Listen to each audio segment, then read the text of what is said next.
அனைவருக்கும் அன்பான வணக்கம். கந்தசஷ்டியினுடைய 2வது நாள்ல திருச்செந்தூர்ல இருந்து உங்களை சந்திக்கிறதுல எனக்கு ரொம்ப ரொம்ப சந்தோஷம்.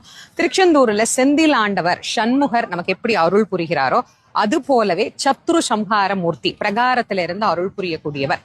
பகைவர்களினுடைய பராக்கிரமத்தை வற்ற செய்பவன் அப்படின்னு அர்த்தம். முருகப்பெருமான் பகைவர்களிடத்தில் இருந்து நம்மள ஒரு கவச்சம் போல காப்பாற்றக்கூடிய கருணை மிகுந்த தெய்வம் அப்படின்னு தான் சொல்லணும்.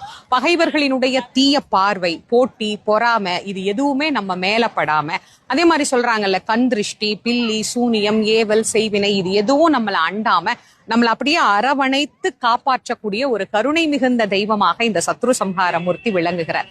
பொதுவா பகைவனை அழிக்கணும் அப்படின்னு நினைக்கிறது சரியல்ல, பகைவனை வாழ வைக்கணும் அப்படின்னு நினைக்கிறது தான் சரின்னு கற்றுத்தந்த தெய்வம் கந்த கடவுள் தான்.